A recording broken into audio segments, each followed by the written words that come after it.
Semua yang siap untuk menerima kepenuhan Roh Kudus, semua yang siap untuk mendengar firman Tuhan, mari buka hati kita dan sama-sama kita katakan amin, amin, amin. Tepuk tangan ya buat Tuhan kita, haleluya. Wow, silakan duduk. Amin. Terima kasih semua. Terima kasih pemain musik. Wah, luar biasa. Amin, amin. Siapa yang bisa merasakan hadirat Tuhan di tempat ini saat kita muji menyembah Tuhan? Ini gereja favorit saya, saudara. Ya, gereja favorit saya. Kenapa? Karena tiap kali memuji menyembah Tuhan, Rudolfo ini teman youth saya. Saya terima Tuhan di tempat ini pertama kali, lahir baru di tempat ini umur 15 tahun. Saudara, saya datang dalam ibadah youth. Dan ya, Rudolfo ini seangkatan saya, saudara. Amin, luar biasa. Sekali lagi, kalau saudara siap untuk menerima firman Tuhan, berikan tepuk tangan yang paling meriah buat Tuhan kita. Amin. Amin.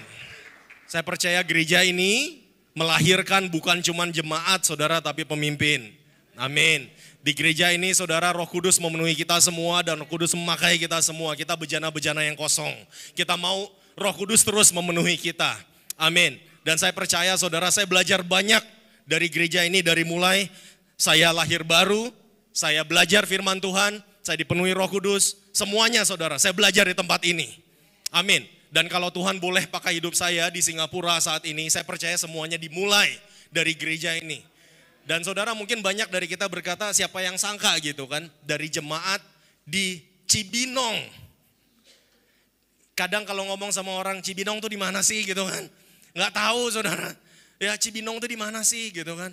Kalau kita ngomong Bogor, oh Bogor, kita kan tahu. Saudara, dari gereja di Cibinong, Tuhan bisa lahirkan orang-orang yang dia pakai luar biasa. Saya juga percaya, saudara, bahwa bukan cuman saya, bukan cuman Rudolfo, bukan cuma, saudara, setiap dari kita boleh dipakai Tuhan. Dalam area apapun, dalam bisnis, dalam pendidikan, di marketplace, saudara, dalam entertainment, dalam seni, semuanya. Roh Kudus bisa pakai kita semua di tempat ini. Saudara, siap belajar firman Tuhan ya. Amin. Firman-Nya luar biasa, firman-Nya berkuasa. Amin.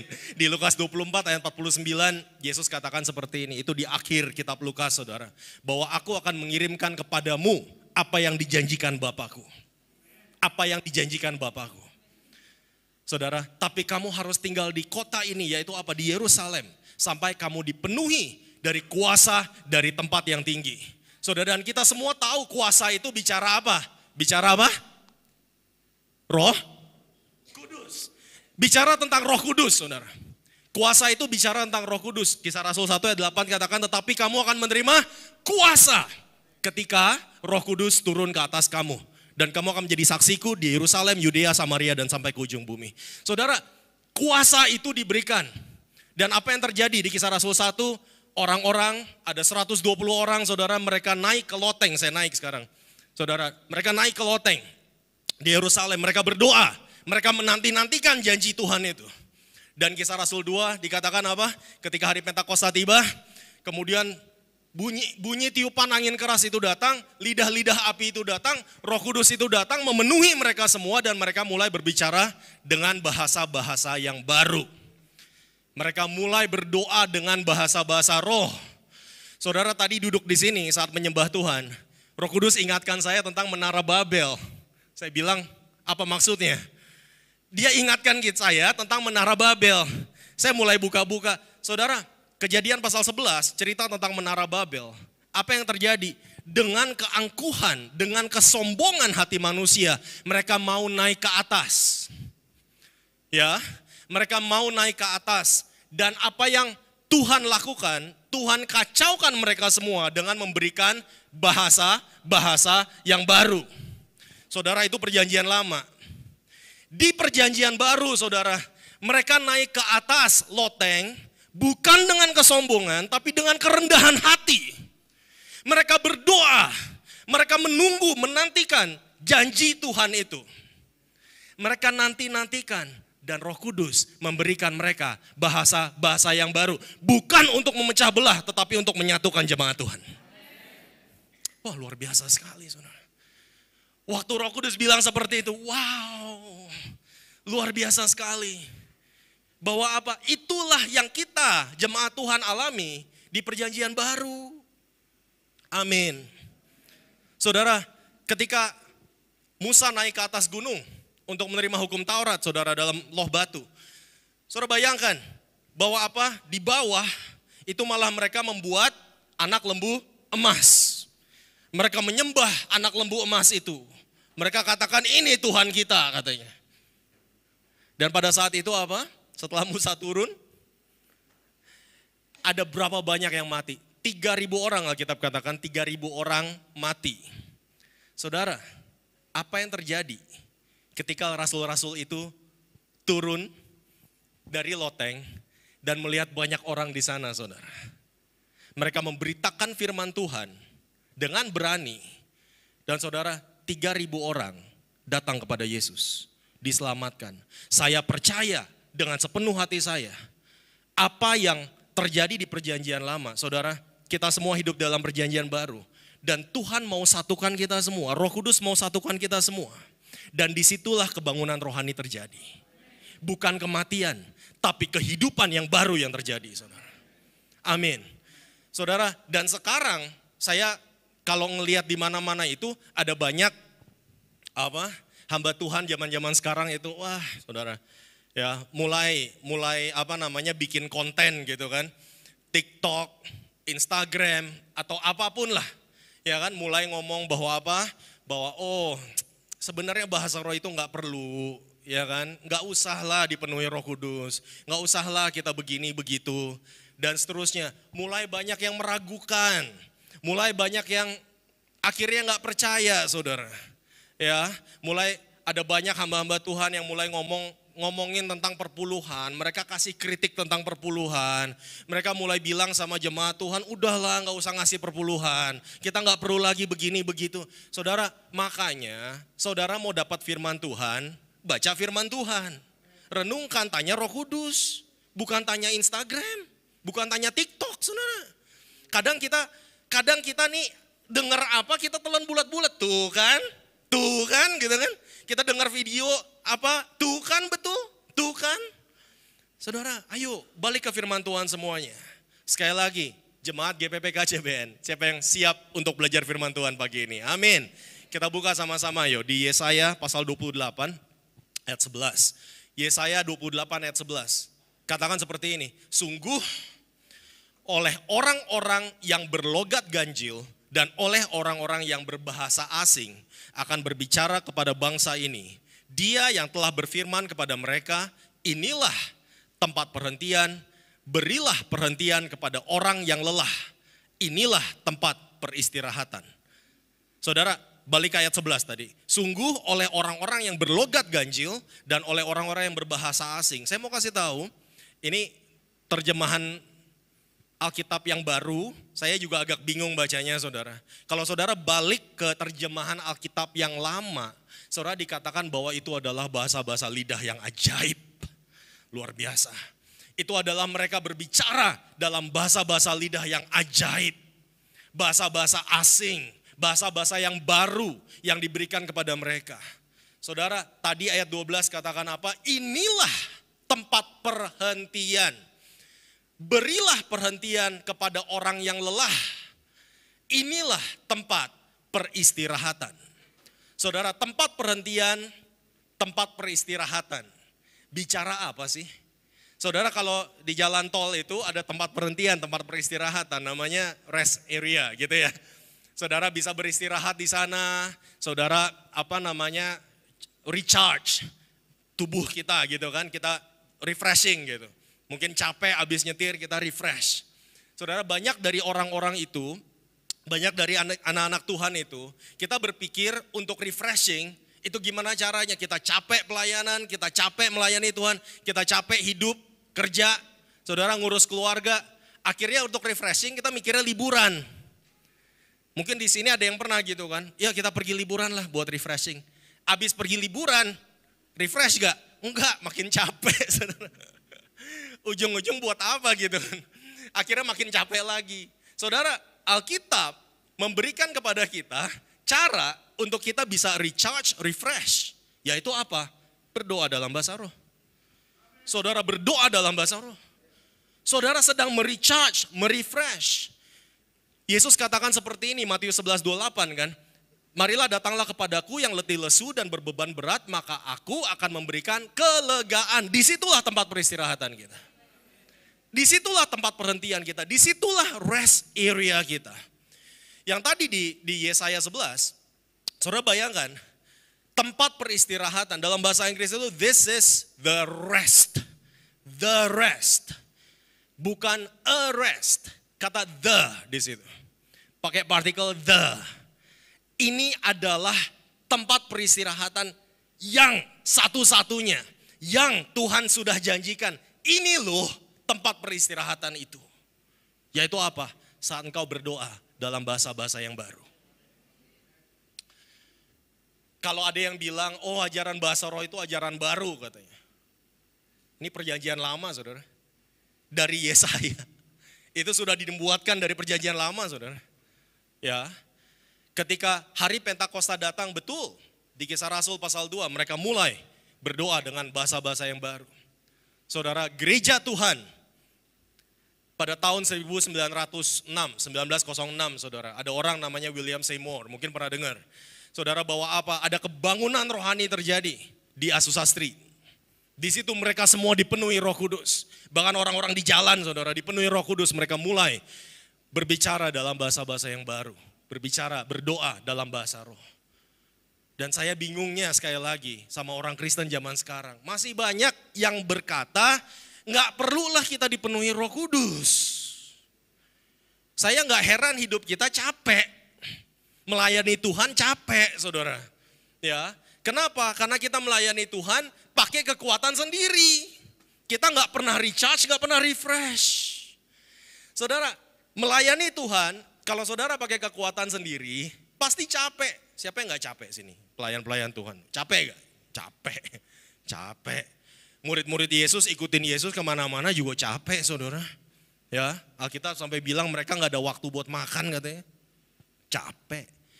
Tapi kalau saudara melayani Tuhan, itu akarnya dari tempat peristirahatan Tuhan.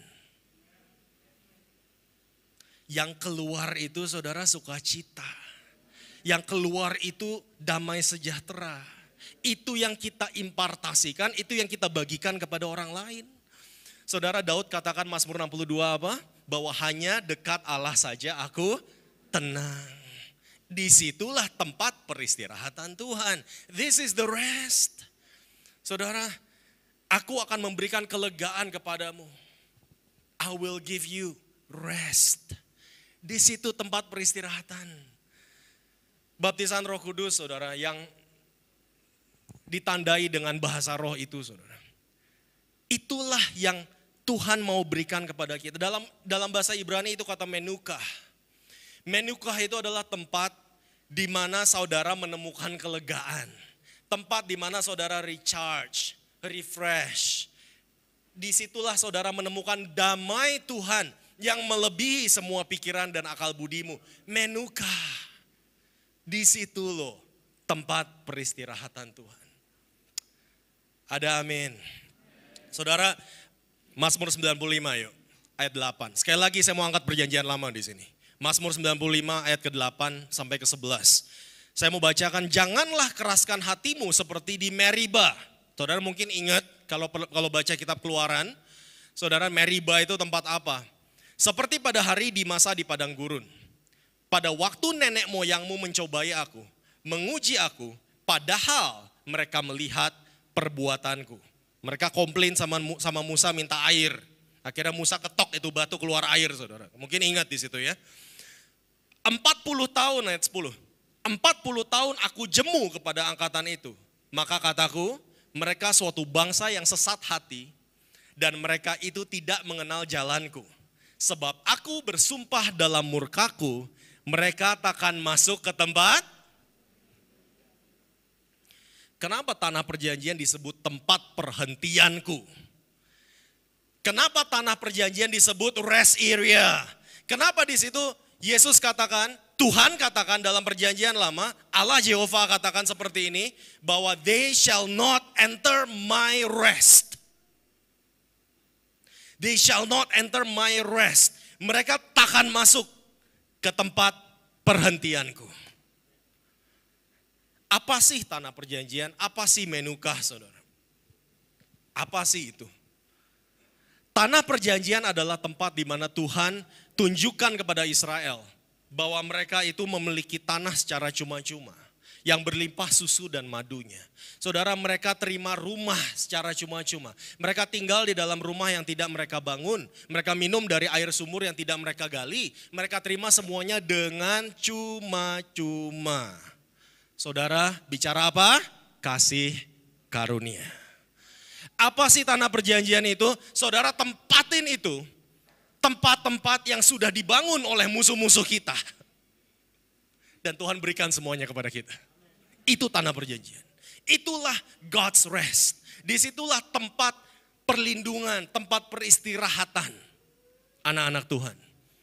Kenapa mereka ketemu raksasa terlebih dahulu, saudara? Ketika mereka masuk. Ya kan? Mereka intai, aduh banyak raksasa katanya. Saudara, raksasa itu kalau bangun rumah itu besar-besar. Ada amin. Raksasa itu kalau bangun rumah besar-besar. Tapi ujung-ujungnya buat anak Tuhan. Raksasa itu kalau gali sumur dalam-dalam, saudara. Besar-besar. Ujungnya buat anak-anak Tuhan. Saudara, persediaan makanan mereka di lumbung itu persediaan raksasa. Ujungnya buat anak Tuhan. Saudara, bayangkan, daripada mulut kita dipakai, ini Tuhan kontraskan. Daripada mulut kita dipakai untuk komplain kepada Tuhan, seperti yang mereka lakukan di Meribah, mendingan mulut kita dipakai untuk berbahasa roh dan kita masuk ke dalam tempat peristirahatan Tuhan. Tepuk tangannya buat Tuhan kita dong. Jangan pakai mulut kita untuk komplain. Saudara punya waktu untuk berkomplain, punya waktu untuk bersungut-sungut, pakai waktunya untuk berdoa dalam roh. Sekali lagi, pakai waktunya untuk berdoa dalam roh. Terus berbahasa roh. Terus berbahasa roh. Saudara masuk ke dalam tempat peristirahatan Tuhan. Saudara, banyak yang berkata apa? Oh, tapi bahasa roh itu kan gak penting ya. Ada malah yang bilang seperti ini, Alkitab malah melarang tuh, melarang bahasa roh katanya. Wih. Ada yang bilang, Alkitab bilang bahasa roh itu gak penting katanya. Ya saya kalau dengar-dengar gitu ya ketawa-ketawa aja, saudara. Baca lagi Alkitabnya, yuk. Ya, kita baca lagi, kita gali lagi firman Tuhan. Ini yang firman Tuhan katakan, ayo kita dengar sama-sama. Kita sama-sama buka di Kisah Rasul 8 yuk. Kisah Rasul 8. Ayatnya yang keempat sampai ke-8 saya akan bacakan. Ayat keempat sampai ke-8. Mereka yang tersebar itu menjelajah seluruh negeri itu sambil memberitakan Injil. Dan Filipus, siapa saudara? Filipus, pergi ke suatu kota di mana? Samaria. Dan memberitakan Mesias kepada orang-orang di situ. Ketika orang banyak itu mendengar pemberitaan Filipus dan melihat tanda-tanda yang diadakannya, mereka semua dengan bulat hati menerima apa yang diberitakannya itu. Jadi mereka terima apa enggak? Terima. Mereka percaya, ya. Ayat ke-7, sebab dari banyak orang yang kerasukan roh jahat, keluarlah roh-roh itu sambil berseru dengan suara keras. Dan banyak juga orang lumpuh dan orang timpang yang disembuhkan. Saya percaya ketika pemberitaan firman Tuhan di situ itu disertai dengan tanda-tanda dan mujizat, saudara. Itu janji firman Tuhan, ya. Ayat ke-8, maka sangatlah besar sukacita dalam kota itu. Saya mau tanya, Samaria jadi udah terima Tuhan belum? Udah, ya, sudah. Tapi, sebentar, tapi ini ayat ke-8, saudara. Kita ke bawah dikit, saudara, ayat ke-14. Ayat ke-14.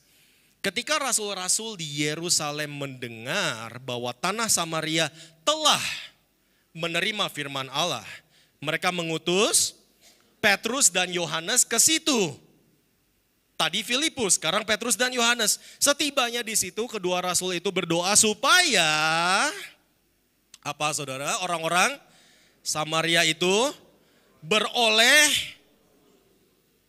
ayat ke-16, sebab Roh Kudus belum turun di atas seorang pun di antara mereka, karena mereka hanya dibaptis dalam nama Tuhan Yesus. Kemudian ayat 17, keduanya menumpangkan tangan di atas mereka, lalu mereka menerima Roh Kudus. Saudara, ayo belajar firman Tuhan.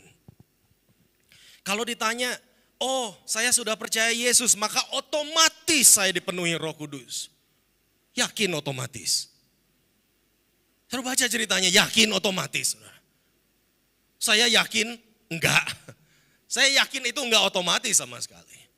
Samaria sudah menerima Tuhan Yesus. Tapi akhirnya mereka kirimkan Petrus dan Yohanes ke sana. Kenapa? Karena Roh Kudus belum turun kepada seorang pun di sana.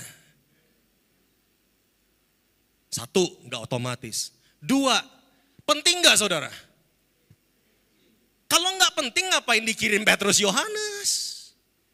Mereka sudah terima firman Tuhan, selesai. Gitu kan? Gereja ini sudah dengar firman Tuhan, selesai. Kita enggak perlu lagi berdoa untuk kepenuhan Roh Kudus. Saudara, come on. Di sini dikatakan, begitu mereka dengar, oh Samaria sudah terima, ayo. Penting enggak coba? Sangat penting. Buat mereka sangat penting. Roh Kudus itu sangat penting untuk kehidupan orang percaya. Dan baptisan Roh Kudus itu bukanlah hal yang untuk ditunda-tunda. Petrus dan Yohanes katakan, oh tahun depan aja deh kita ke sana. Enggak. Saudara, kalau saudara sudah percaya hari ini, dan saudara katakan saya belum menerima kepenuhan Roh Kudus, dipenuhi hari ini. Kita berdoa kepenuhan Roh Kudus terjadi hari ini, saudara. Amin. Amin. Kita baca cerita lagi yuk. Kisah Rasul 18. Kisah Rasul 18 ayat 24. Kisah Rasul 18 ayat 24. Amin. Dikatakan sementara itu datanglah ke Efesus seorang Yahudi bernama siapa? Apolos. Datangnya kemana? Efesus ya. Yang berasal dari Alexandria. Ia seorang yang fasih berbicara dan sangat mahir dalam soal-soal kitab suci. Kalau ditanya orangnya top gak? Wah top saudara. Sangat mahir dalam kitab suci, dia sangat fasih saudara, dia khotbahnya top. Ya. 25, ia telah menerima pengajaran dalam jalan Tuhan. Dengan bersemangat ia berbicara dan dengan teliti ia mengajar tentang Yesus. Tetapi, Alkitab katakan ia hanya mengetahui baptisan Yohanes. Apolos ke Efesus, dia ajarkan mereka tentang Tuhan Yesus. Dan kemudian, selanjutnya, yaitu di Kisah Rasul 19 ayat pertama. Ketika Apolos masih di Korintus, saudara Paulus sudah menjelajah daerah-daerah pedalaman dan tiba di Efesus, kota yang barusan dikunjungi oleh Apolos. Dan di situ didapatinya beberapa orang murid. Saudara, kalau Alkitab pakai kata murid, sudah pasti orang percaya. Kalau nanya muridnya siapa? Saya yakin muridnya Apolos, saudara. Ya, ayat kedua katanya kepada mereka, sudahkah kamu menerima Roh Kudus ketika kamu menjadi percaya? Coba stop dulu di situ. Sudahkah kamu menerima Roh Kudus ketika kamu menjadi percaya? Saya mau tanya lagi, otomatis gak? Sekali lagi, kalau saya dengerin di TikTok saudara, itu banyak yang bilang, oh kita semua itu sudah dipenuhi Roh Kudus karena kita sudah percaya Tuhan Yesus. Tunggu. Kalau gitu Paulus nanya ngapain saya bilang? Kalau itu otomatis ngapain Paulus nanya? Sekarang pertanyaan yang sama saya tanya saudara. Sudahkah kamu menerima Roh Kudus ketika engkau menjadi percaya? Apa yang mereka katakan? Belum. Bahkan kami belum pernah mendengar bahwa ada Roh Kudus. Dan ketika Paulus, saudara ayat ke-6 yuk kita lihat yuk, lompat ayat ke-6. Dan ketika Paulus menumpangkan tangan di atas mereka, turunlah Roh Kudus ke atas mereka dan mulailah mereka berkata-kata dalam bahasa roh dan bernubuat. Kalau mau tanya, satu, otomatis gak? Enggak. Dua, penting gak? Sangat penting, kalau enggak ngapain Paulus akhirnya berdoa lagi, tumpang tangan lagi. Mereka sudah murid saudara. Mereka sudah orang percaya. Dan kalau ditanya, apakah itu sesuatu yang kita harus tunda? Enggak perlu tunda-tunda. Paulus ketemu mereka di sana, mereka dia langsung, ayo saya tumpang tangan, saya berdoa buat kamu. Kelar. Kalau saudara mau dipenuhi Roh Kudus, hari ini juga saudara bisa loh. Bisa loh. Amin. Jadi kalau ditanya apakah itu Alkitabiah, sangat Alkitabiah. Ini yang Alkitab katakan justru. Sangat Alkitabiah, saudara. Gali firman Tuhan. Saya mau ajak semuanya, semua jemaat di sini. Gali firman Tuhan. Jangan cuma hari Minggu, saudara. Ya, jangan cuma hari Minggu. Jangan cuman gara-gara saudara lihat Instagram ada ayat di sana, kemudian saudara katakan saya sudah baca Alkitab. Ujuh. Saya sudah renungan. Renungan di mana? Di Instagram. Aduh. Saya sudah belajar Alkitab. Belajar di mana? Di TikTok. Pelajari Alkitab saudara. Baca firman Tuhan. Renungkan firman Tuhan itu. Amin. Amin.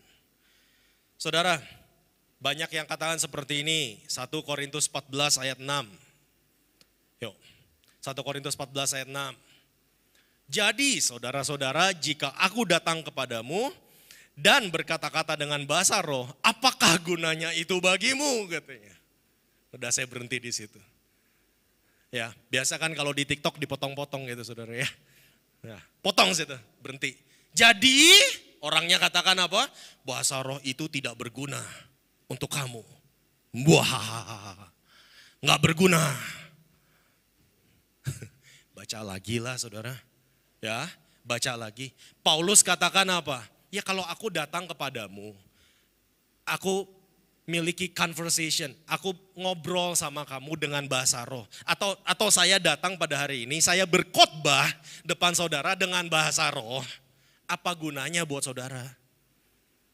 Ya, apa gunanya? Ya memang gak ada gunanya. Karena kita gak ngerti. Jadi apakah berarti gak berguna? Di pasal yang sama, ayat 18. Paulus katakan seperti ini. Aku mengucap syukur kepada Allah bahwa aku berkata-kata dengan bahasa roh lebih daripada kamu semua. Masa barusan dia bilang gak guna, terus dia bilang saya bahasa roh lebih daripada kamu semua. Ayolah, kita kalau baca yang benar saudara ya. Paulus katakan, bayangkan. Ini jemaat di Korintus, sekitar 100 sampai 150 orang pada saat itu. Paulus tulis surat kepada jemaat di Korintus. Yaitu apa? Aku mengucap syukur bahwa aku berbahasa roh lebih daripada kalian semua. Wih, itu kayak apa ya saudara? Saya bayangkan itu saudara. Lebih daripada kalian semua di-combine jadi satu saudara. Aku berbahasa roh lebih daripada kalian semua. Itu luar biasa sekali. Bangun tidurku terus bahasa roh gitu kan. Tidak lupa aku berbahasa roh. Habis mandi aku berbahasa roh. Gitu kan, bersihkan tempat tidurku sambil bahasa roh ya. Saudara bayangkan, kenapa semua aktivitas itu saudara bisa lakukan dengan berbahasa roh? Ya betul. Saudara sambil mandi, saudara bisa sambil berdoa dalam bahasa roh. Saudara, panutan saya dalam berbahasa roh itu siapa? Bapak Gembala kita, Pak Hendrawan. Itu luar biasa. Saya pertama kali itu tahu yang namanya kepenuhan Roh Kudus dari beliau. Diajarkan oleh beliau. Dia juga berdoa untuk saya. Saya satu kali, saudara saya mungkin pernah saksikan di tempat ini. Saya menerima Tuhan umur 15 tahun. Waktu itu masih kelas, kalau sekarang ngomongnya kelas 9 ya, 3 SMP ya, kelas 9. Saudara, pulang sekolah, saya itu rindu, kenapa? Itu di gereja kok orang-orang bisa berdoa dengan bahasa-bahasa yang baru. Alkitab katakan bahasa-bahasa lidah yang ajaib. Kenapa? Kok saya nggak bisa? Saya masuk ke kamar, saya setel lagu penyembahan, dulu bentuknya masih kaset saudara. Ya, saya setel lagu penyembahan, saya menyembah Tuhan di sana, di kamar. Saya masih ingat banget, saya di kamar, saudara, menyembah Tuhan sampai keringetan. Nah habis itu saudara saya katakan Roh Kudus, aku mau dipenuhi, aku mau dipenuhi. Saudara, lagi menyembah Tuhan saudara, keluar itu. Enggak ada orang tumpang tangan ke saya, enggak ada orang berdoa untuk saya, keluar itu. Saya mulai berdoa dengan bahasa-bahasa yang baru. Saya percaya Roh Kudus itu sangat rindu untuk memenuhi orang-orang yang haus akan dia. Saudara, 120 orang itu berdoa 10 hari. Kenapa disebut Pentakosta? Karena 50 hari setelah kematian, setelah kebangkitan Yesus. Saudara, 50 hari. Jadi saudara, dari 40 hari, bayangkan mereka berdoa selama 10 hari. Sampai 50 hari, saudara. Makanya disebut Pentakosta. 10 hari berdoa itu kayak apa, saudara? Saudara berdoa, minta, nggak dapat. Hari kedua, berdoa, minta, nggak dapat. Mungkin saudara pulang kali ya habis hari kedua gitu kan. Ya kan? Hari ketiga, doa, minta nggak dapat. Ayolah lagi, hari keempat, kelima, keenam, ketujuh, kedelapan, kesembilan nggak dapat. Saudara rasanya gimana coba? Masih mau nunggu? Masih mau nunggu? Karena 1 hari lagi kepenuhan Roh Kudus terjadi. Saudara, mereka tunggu, mereka sangat lapar dan haus akan Roh Kudus. Mereka mau terima janji Tuhan itu. Dan kemudian Roh Kudus datang seperti bunyi tiupan angin keras. Kalau dalam bahasa Inggris itu mighty rushing wind. Mighty itu powerful, luar biasa, berkuasa, saudara. Saudara tahu rushing itu apa?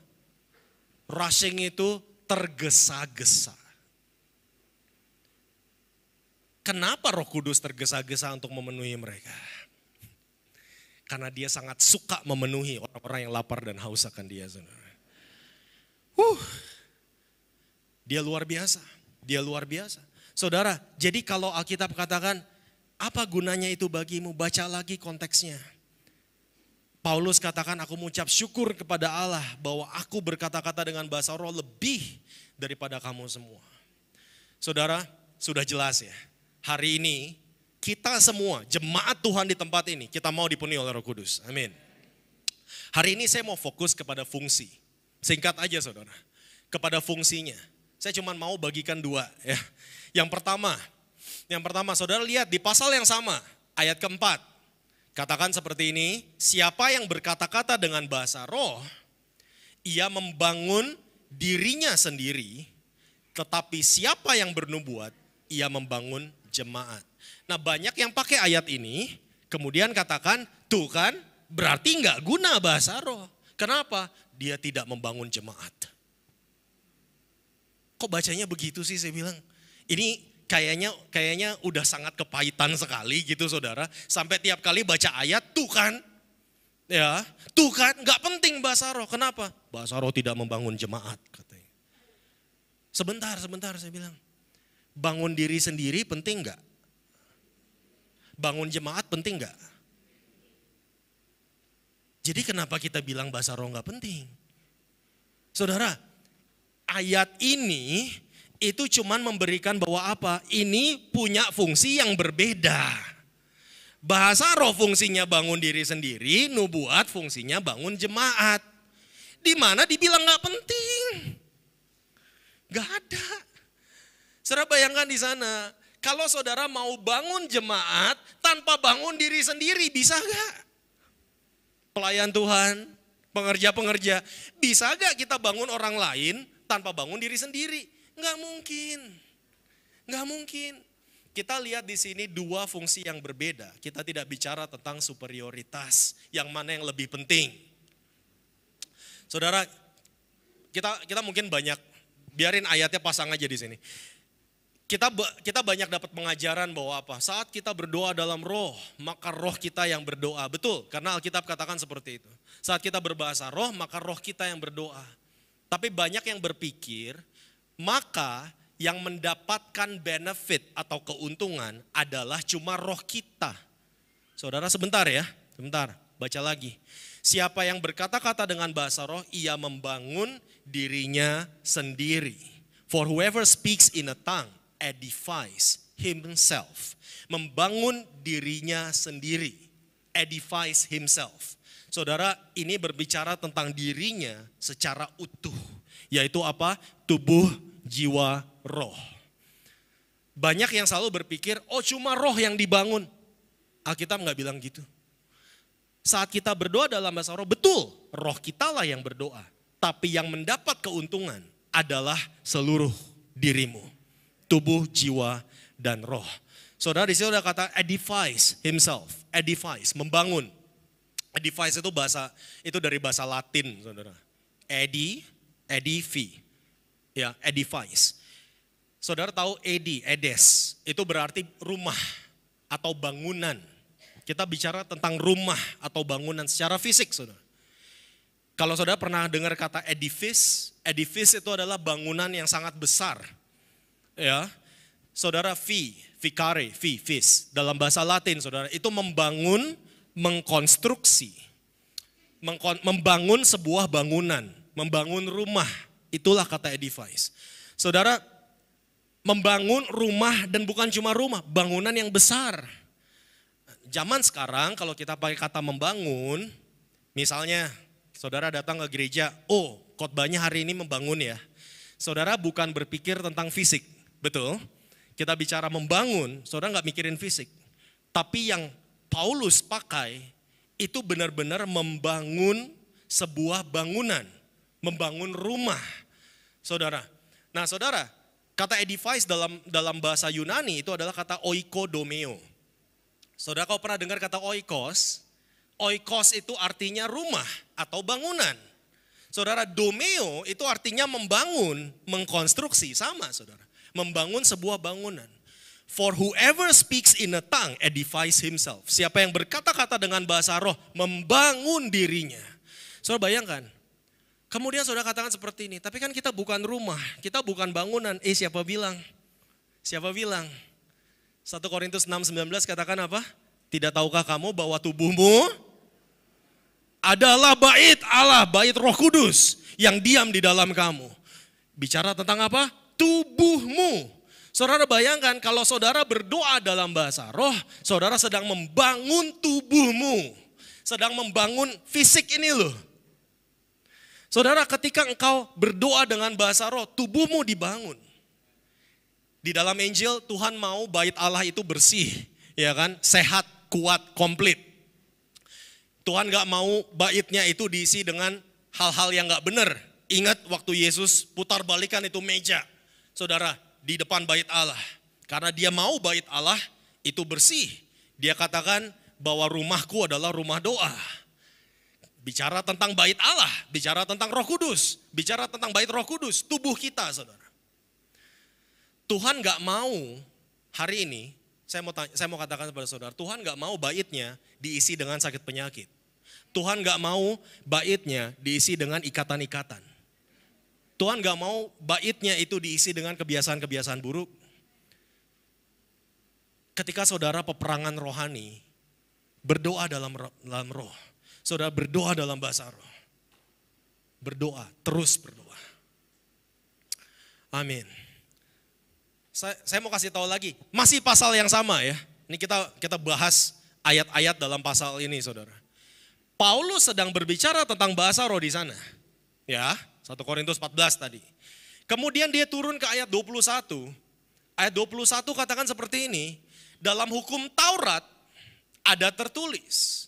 Jadi dia quote itu perjanjian lama, saudara. Ya, perjanjian lama. Dia quote, dia katakan seperti ini, dalam hukum Taurat ada tertulis, oleh orang-orang yang mempunyai bahasa lain dan oleh mulut orang-orang asing aku akan berbicara kepada bangsa ini, namun demikian mereka tidak akan mendengarkan aku, firman Tuhan. Saudara, Paulus lagi bicara tentang apa? Bahasa roh, ini seluruh pasal tentang bahasa roh, saudara. Dan dia katakan dalam hukum Taurat sudah ada tertulis. Bahwa ini sudah dinubuatkan dari perjanjian lama. Ya, bahwa orang-orang yang mempunyai bahasa lain oleh mulut orang-orang asing, aku Tuhan akan berbicara kepada bangsa ini. Tapi tetap aja ada orang-orang yang gak akan percaya. Tetap aja ada orang-orang Kristen yang tetap gak akan percaya. Mau dibilangin segimanapun. Konteksnya adalah bahasa roh. Saudara, kalau saudara lihat ayat mana yang dia kutip? Yang saya bacakan tadi, Yesaya 28. Dikatakan apa ayat 11? Sungguh oleh orang-orang yang berlogat ganjil, dan oleh orang-orang yang berbahasa asing. Sekali lagi, bicara tentang bahasa lidah yang ajaib dan bahasa-bahasa yang lain. Kemudian dikatakan Tuhan, sini nggak ada Tuhannya ya. Aku, Tuhan, akan berbicara kepada bangsa ini. Dia yang telah berfirman kepada mereka, inilah tempat perhentian. Berilah perhentian kepada orang yang lelah. Inilah tempat peristirahatan. Saya yakin dan percaya konteksnya adalah bahasa roh.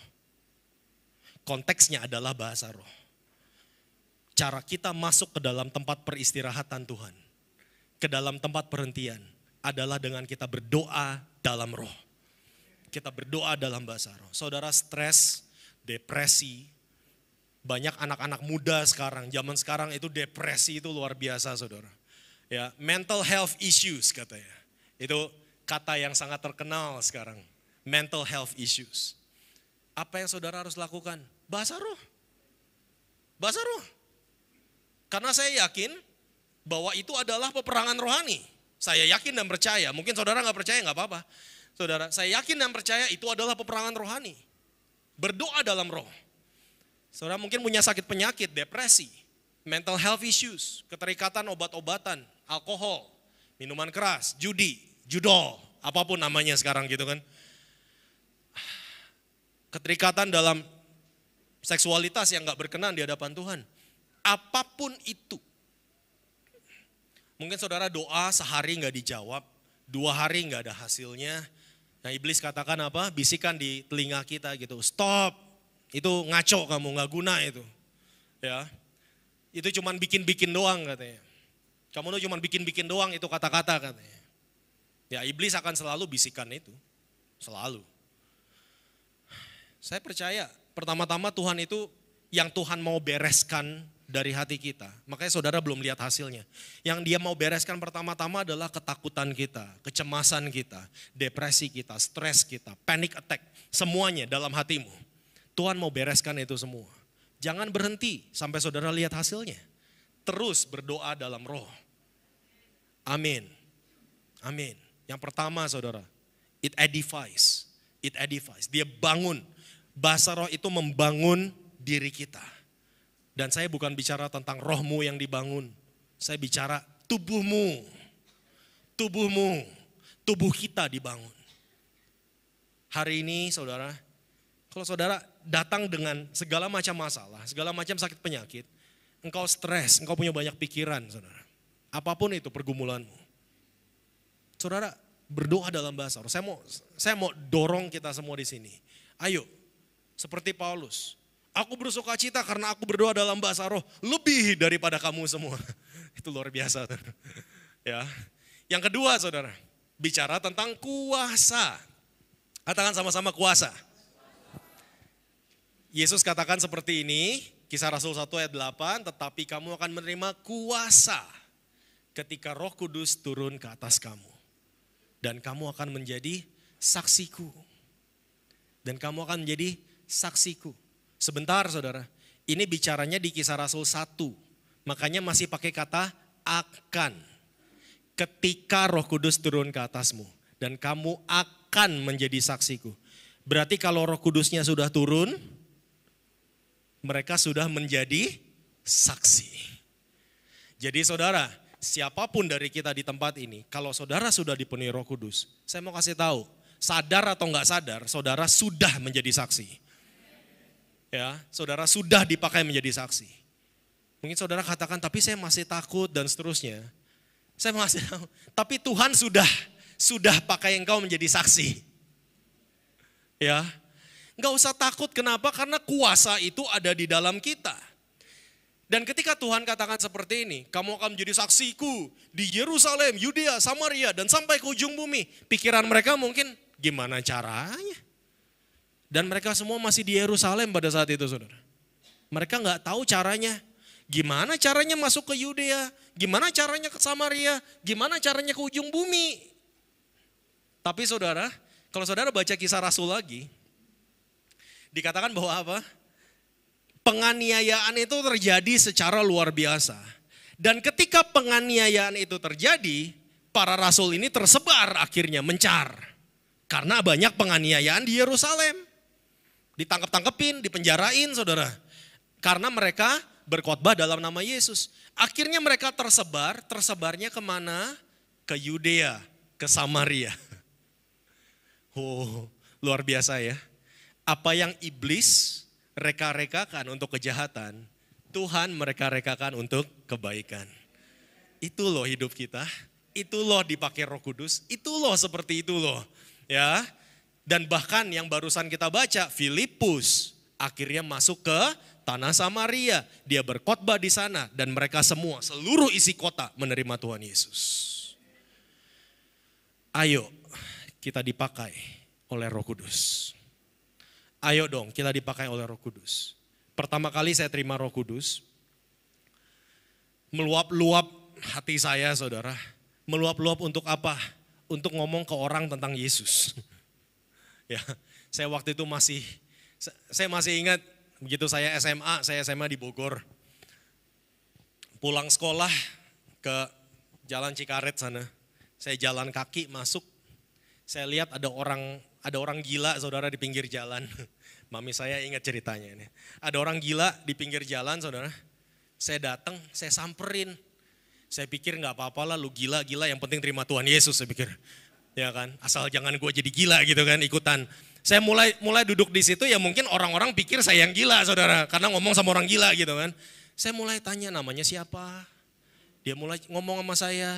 Terus saya bilang kamu mau gak terima Tuhan Yesus? Mau. Ayo kita sama-sama berdoa. Dia tutup tangannya seperti ini, dia tundukkan kepala, tutup matanya. Saya bilang, ayo ulangi doa saya. Tuhan Yesus, saya buka hati saya untuk mengundang engkau untuk masuk. Kemudian selesai berdoa saudara, ya udah ya, bye-bye, saya jalan. Saya pikir, gue gila gak sih begitu? Gue tuh habis ngapain sih gitu kan, orang gila di pinggir jalan saudara saya injilin. Saya kemudian jalan, saya nengok ke belakang saudara. Dia lagi ngomong sendiri, masih gila saudara, ngomong sendiri. Tapi dia angkat tangan, dia menyembah Tuhan seperti ini saudara. Dan saya bilang ya udah saya pulang. Abis itu saya gak pernah ngelihat lagi tuh orang. Saudara, buat saya gak penting orangnya siapa. Gak penting. Yang Tuhan mau lihat dari kita taat atau enggak kan gitu. Nah, kalau saudara sudah diberikan kuasa, pakai itu. Kuasa itu adalah kuasa untuk bersaksi. Kalau saudara dipenuhi oleh Roh Kudus, pakai itu kuasanya untuk bersaksi. Hidupmu memberikan kesaksian buat banyak orang. Saudara, bayangkan 120 orang di loteng Yerusalem itu dipenuhi Roh Kudus untuk apa kalau bukan untuk bersaksi. Bayangkan kalau sekian ratus orang di GPPK sekarang atau 5.000 orang yang saya lihat ini. Amin. 5.000 orang yang saya lihat ini saudara. Untuk apa 5.000 orang dipenuhi Roh Kudus kalau bukan dipakai untuk bersaksi? Saudara bisa bayangkan kalau 5.000 orang keluar bersaksi itu kota ini jadi apa saudara? Ya. Saudara saya mau tutup dengan satu cerita di perjanjian lama sekali lagi. Dalam perjanjian lama, Roh Kudus itu, urapan Roh Kudus itu sering disimbolkan dengan minyak. Saudara, urapan Roh Kudus itu sering disimbolkan dengan minyak. Saya mau angkat satu cerita di sini, di 2 Raja-Raja pasal keempat. Ini cerita untuk penutup saudara. Biar saudara gak gelisah gitu, ini khotbah panjang bener gitu kan. 2 Raja-Raja pasal keempat. Ayatnya yang pertama sampai ayat yang ke-7, saudara. Saudara lihat di sini ayat pertama. Mungkin saudara pernah baca ceritanya. Salah seorang dari istri-istri para nabi mengadukan halnya kepada Elisa sambil berseru, hambamu, suamiku sudah mati. Jadi dia janda, saudara. Dan engkau ini tahu bahwa hambamu itu takut akan Tuhan. Tetapi sekarang penagih hutang sudah datang untuk mengambil kedua orang anakku menjadi budaknya. Kesulitan keuangan. Ayat kedua, jawab Elisa kepadanya, apakah yang dapat kuperbuat bagimu? Beritahukanlah kepadaku apa-apa yang kau punya di rumah. Berkatalah perempuan itu, Hambamu ini tidak punya sesuatu apapun di rumah kecuali sebuah buli-buli berisi minyak. Sekali lagi, minyak bicara tentang urapan. Lalu berkatalah Elisa, pergilah, mintalah bejana-bejana dari luar. Saudara, bejana bicara tentang diri kita. Ya, bagaikan bejana, ingat lagunya saudara. Bejana bicara tentang diri kita. Saudara, bawalah bejana-bejana, cuma bukan bejana-bejana yang ada di dalam rumah, tapi bejana-bejana dari luar. Bawa bejana-bejana dari luar. Saudara, betul ada minyak, betul ada urapan Roh Kudus di dalam rumah Tuhan. Tapi kalau saudara mau untuk urapan itu terus mengalir, bawa bejana-bejana dari luar masuk ke dalam rumah. Bawa bejana-bejana dari luar. Bejana-bejana kosong. Saudara, dan Alkitab katakan seperti ini, saya suka sekali. Tetapi jangan terlalu sedikit. Kalau mau bawa orang saudara, jangan terlalu sedikit. Penuhi rumah Tuhan dengan bejana-bejana kosong. Kenapa? Karena Roh Kudus siap penuhi mereka semua. Amin. Kemudian masuklah ayat keempat. Tutuplah pintu sesudah engkau dan anak-anakmu masuk. Lalu tuanglah minyak itu ke dalam segala bejana. Mana yang penuh angkatlah. Saudara, kita semua kadang berpikir, oh ini mujizat terjadi, minyaknya gak habis-habis gitu kan. Penuhi semua. Saudara, betul. Tapi saya mau angkat cerita ini dalam konteks perjanjian baru. Roh Kudus memenuhi bejana-bejana kosong itu semuanya saudara. Semuanya. Dan itu mujizat, betul. Itu mujizat. Mana yang penuh angkatlah, ayat kelima. Pergilah perempuan itu daripadanya, ditutupnyalah pintu sesudah ia dan anak-anaknya masuk. Dan anak-anaknya mendekatkan bejana-bejana kepadanya, sedang ia terus menuang saudara. Ya. Ketika, ayat ke-6, bejana-bejana itu sudah penuh. Berkatalah perempuan itu kepada anaknya, dekatkanlah kepadaku sebuah bejana lagi. Bring me another one. Ayo, satu lagi yang kosong. Come on. Bawa lagi, bawa lagi. Kalau gembala saudara berdiri di sini kemudian katakan, ayo kita bawa lagi, bawa bejana-bejana yang kosong. Saudara, cerita yang sangat sedih karena anaknya katakan apa? Tidak ada lagi bejana. Tidak ada lagi bejana. Seketika anaknya berkata seperti itu, berhentilah minyak itu mengalir. Saudara mau nyanyikan rohmu yang hidup penuhiku, mengalir dalamku. Saudara mau minyak itu terus mengalir, bawa bejana kosong dari luar. Begitu saudara berhenti bawa bejana itu, minyak itu berhenti mengalir. Saya sangat yakin dan percaya bahwa visi Tuhan itu pasti digenapi. Pasti digenapi. Firman Tuhan itu pasti digenapi. Tinggal kita mau atau enggak. Kita punya bagian saudara. Kita punya bagian sebagai anak dalam rumah Tuhan. Ya, kita punya bagian. Apa bagian kita? Bawa bejana-bejana kosong dari luar untuk masuk ke dalam rumah Tuhan. Dan firman Tuhan katakan, jangan terlalu sedikit. Amin. Siapa yang di sini mau dipenuhi roh Tuhan sekali lagi, dipenuhi urapan Tuhan sekali lagi. Yuk kita bangkit berdiri, saya minta untuk pemain musik dan para singers untuk bantu saya. Amin. Saudara, mungkin saudara saat ini katakan, saya sering berdoa, saya minta kepada Tuhan untuk memenuhi saya. Tapi saya nggak dapat tuh bahasa roh. Saudara, saya mau tanya, apa yang saudara tunggu sih sebenarnya? Ya. Apa sih yang saudara mau tunggu? Saudara mungkin katakan, saya mau Roh Kudus itu take over. Langsung paksa saya, buka mulut saya untuk saya ngomong. Ya kan? Jadi saya nggak sadar gitu, saya ngomong. Saya mau kasih tahu Roh Kudus kerjanya nggak seperti itu. Oke, kita balik lagi ke dalam Alkitab. Saudara tahu, ketika roh jahat, ketika roh iblis itu kemudian take over, ambil alih seseorang. Orang itu akhirnya diambil alih, saudara. Dia bergerak, dia bermanifestasi. Itu bukan dia, itu roh jahat. Saya mau kasih tahu, roh jahat itu suka seperti itu. Ya, dia paksa kita untuk bergerak, dia paksa kita untuk lakukan segala sesuatu. Roh jahat suka seperti itu. Iblis suka seperti itu. Tapi roh Tuhan enggak gitu. Saudara baca dari perjanjian lama sampai perjanjian baru, orang yang dipenuhi roh Tuhan enggak ada begitu, saudara. Ya, dia dipaksa, saya enggak bisa gerak ini dipaksa oleh Roh Kudus, enggak ada, saudara. Ya. Saya yakin, saya percaya dengan manifestasi Roh Kudus, saya percaya. Tapi Roh Kudus itu memimpin. Dia tidak memaksa, dia memimpin. Orang itu dipimpin oleh Roh Kudus. Kalau saya pimpin anak saya untuk jalan, saudara, belok kiri, belok kanan, saya gandeng seperti ini. Dan itulah yang Roh Kudus lakukan ke kita. Saudara punya kuasa. Saudara nggak diambil alih tubuh saudara.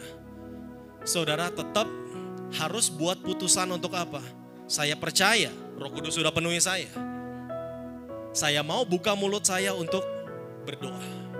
Buka mulutmu, keluarkan kata-kata itu. Mungkin saudara katakan, tapi gimana kalau ini bikin-bikin? Saudara nggak usah mikir ke sana.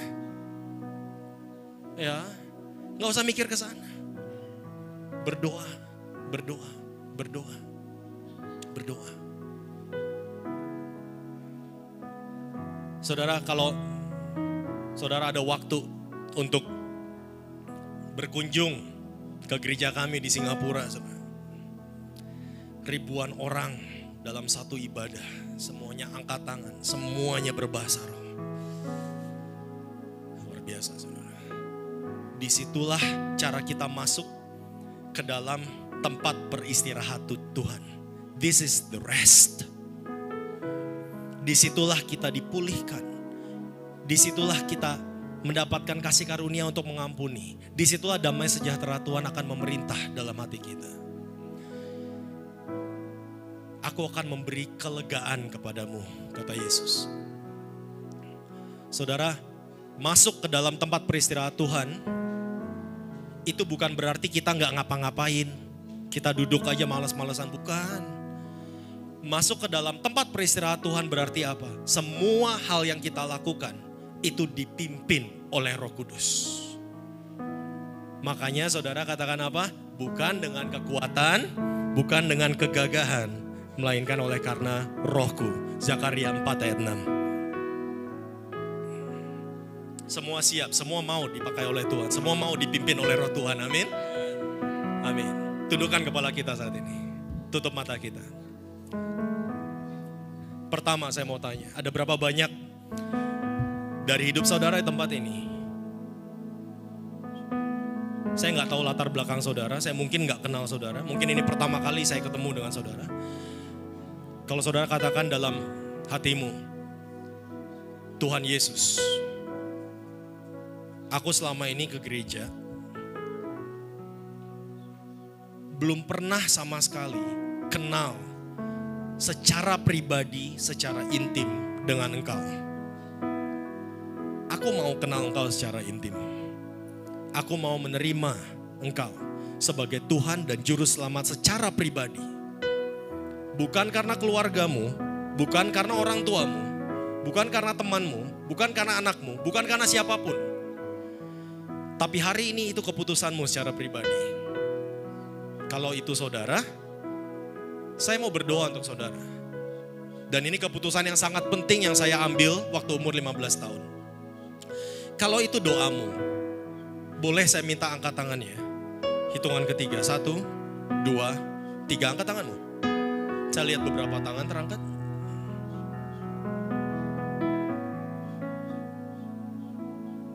Ada sekitar 10 orang. Ada lagi saudara. Angkat, terus angkat tangannya. Ada lagi saudara. Angkat tanganmu. Saya gak tahu latar belakangmu. Mungkin ini pertama kalinya engkau ke gereja. Gak masalah, kalau saudara mau buat keputusan itu, saya mau kenal Engkau Tuhan secara pribadi, angkat tanganmu. Amin. Boleh turunkan tangannya. Saudara, kita mau sama-sama berdoa. Biarkan seluruh isi gereja ini semua berdoa. Ikuti doa saya saat ini. Katakan, Tuhan Yesus. Sekali lagi saya minta semuanya untuk ikuti kata-kata saya. Katakan, Tuhan Yesus, aku datang membuka hatiku dan mengundang Engkau untuk masuk, untuk menjadi Tuhan dan Juru Selamatku. Ampuni semua dosa-dosaku Tuhan. Aku mau lahir baru. Dan hari ini namaku tercatat di dalam buku kehidupan. Amin. Luar biasa. Tepuk tangannya untuk yang menerima Tuhan.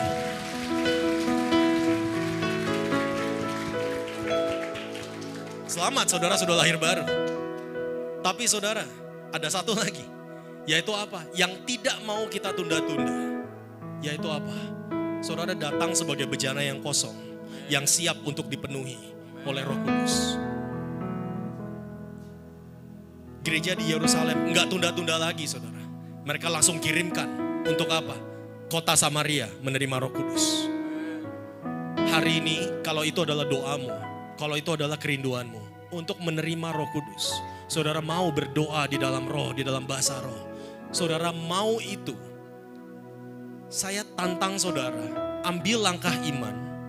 Ambil langkah iman untuk maju ke depan. Saya mau berdoa untuk saudara, saya mau turun untuk berdoa untuk saudara semua. Amin. Amin. Yang mau untuk dipenuhi Roh Kudus, saudara mau berdoa dalam bahasa roh. Ayo maju ke depan. 1, 2, 3. Ayo angkat, ayo maju ke depan. Yuk. Saya mau berdoa untuk saudara. Mari nyanyikan Rohmu yang hidup.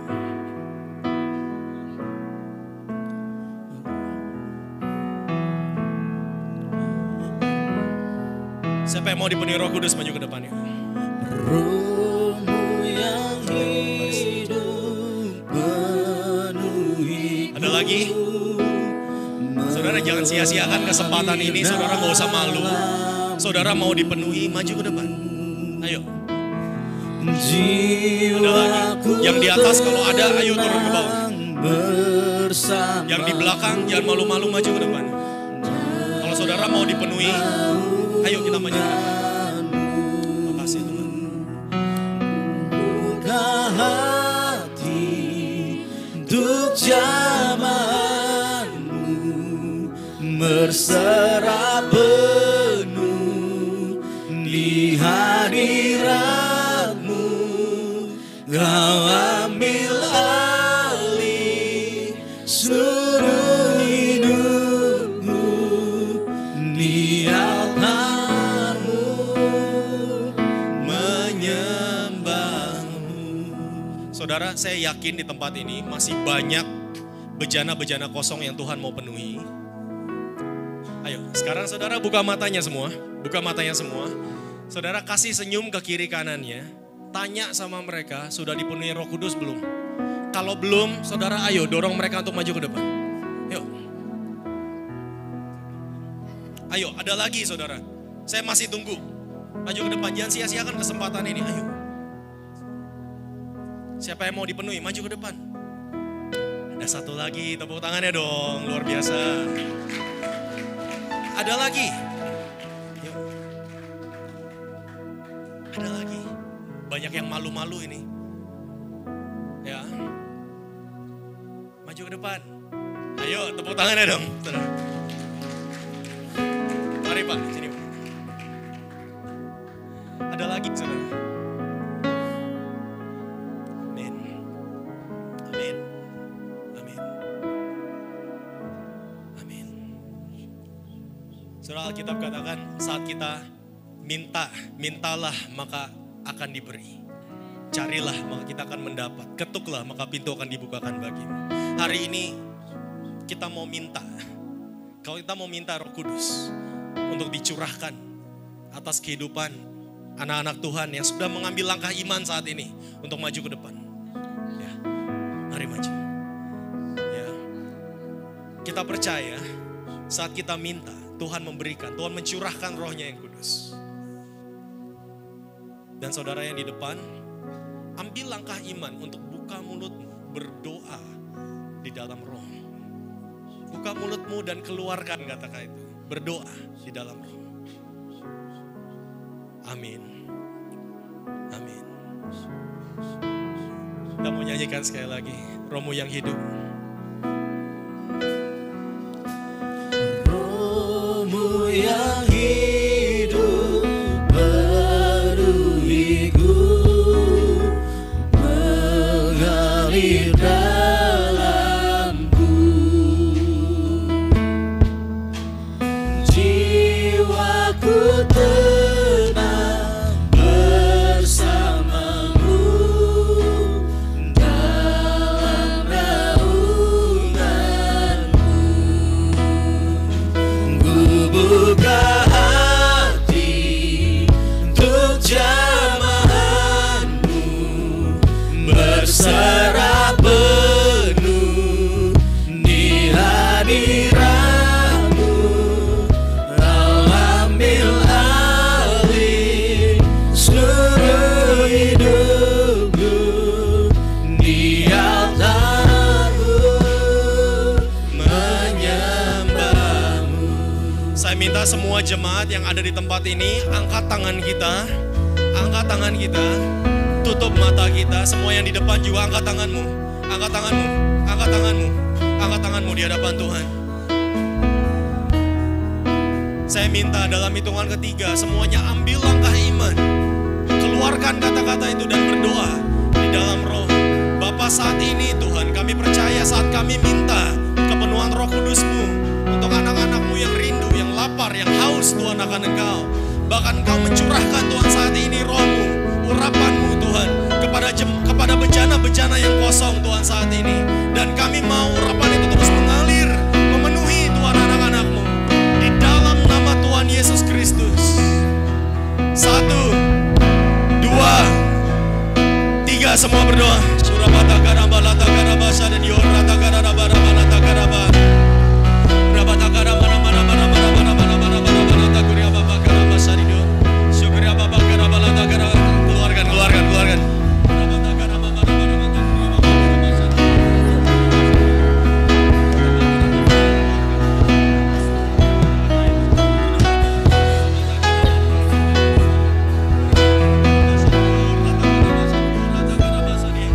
Ambil langkah iman, keluarkan.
Terus berdoa saudara. Surya Baba Karabata Kurya Takarabana